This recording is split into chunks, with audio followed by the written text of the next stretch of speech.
Howdy, howdy, my friends. Do you want to learn how to make your best possible offer so you can get your next or your first real estate deal under contract? Well, I have a story that I want to share with you today, a real short story that'll illustrate that point. But if you don't know who I am, my name is Jared Lynn. I'm the owner of Higher Ground Homes, and we've done over about $4.5 million of real estate in the past 2 years. Have helped several investors get involved in real estate and have about coming up on 12 properties under our belt at the moment in our portfolio. And jumping on here for my quick weekly live stream to try to provide some insights or experiences or tips to help you out in your real estate journey, so you can learn from me and from my mistakes and help you get your first or your next deal. So I wanted to talk about the concept of just how to make your best offer, how to present your offer in the best possible way, and understanding your seller in order to do that, to give you the edge over maybe someone else, right? So I got a call from the sweet lady last week wanting to sell their home.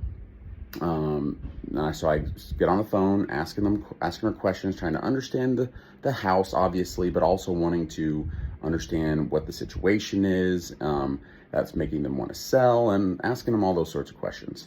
And so through that conversation, she tells me, yeah, we've lived in the home for almost 20 years, and we have family and friends that are about an hour and a half away, though. So I'm the one that's really wanting to sell. My husband actually really likes the house and doesn't really want to sell, but he's agreeing to sell because of me, basically. So happy wife, happy life.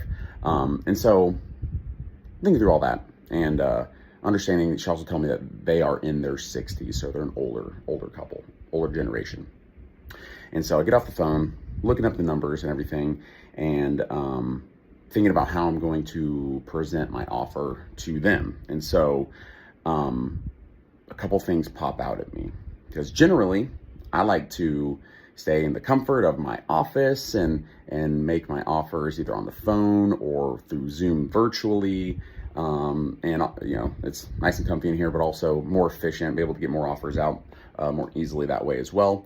But a couple things popped out at me in this particular situation is, one, they are an older couple. So a lot of time that older generation, they like to do business, face to face, shake your hand, look you in the eye, and it really goes over a lot better with them in that type of scenario, because that's how they're used to doing, those types of transactions, probably growing up with everyone else in that age before we started going a lot more virtual, Secondly, was that the husband didn't really want to sell. He was really just doing it for the wife.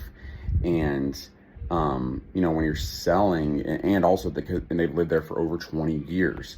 So all that was just telling me that I really needed to go meet them in person at the house and have that conversation with them, because, selling a home, especially when you've lived there that long, hugely emotional decision. You have lots of memories and sentimental value in a home like that. So it's a hugely emotional decision, on top of the husband didn't really want to do it, but he was just agreeing to do it for his wife. And I was gonna have to win him over, and doing that face to face was gonna be the best possible way to do that. So wanted to call an audible. I had decided to pivot, and so me and my partner drove out there to look at the homes. We're checking it out, getting eyes on it, and then I sat down to have that conversation with them.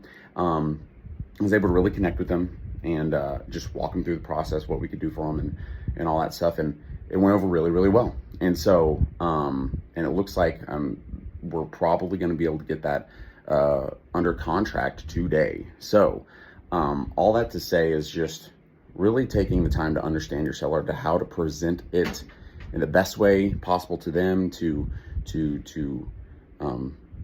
connect with them and just understand them, rather than just doing it a cookie cutter way, because you're more comfortable that way, right? I would love to stay in my office, right? That's how I do all my offers, right there usually.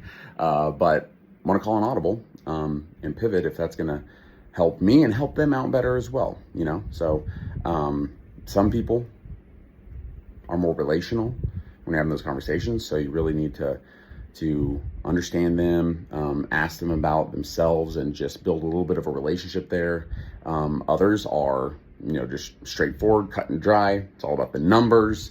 So you got to talk to them real straightforward and just not beat around the bush. So you got to kind of understand who you're talking to and how to best present that offer to them to give you the best possible chance of working with them, and so you can help them out as well. So that is all I got for that story and all the time I have for today. But I'm going to be doing another live stream tomorrow for my multifamily deal evaluation. So if you want to be sure to hop on that if you want to look in depth and get a little deep dive on how to look at multifamily properties, so you can use that to go get your next one, or also look at other opportunities that you have potentially to work with us on a deal. So just be sure to tune into that tomorrow and look out for that. And that's all I have for today, guys. God bless. I'll see you next time.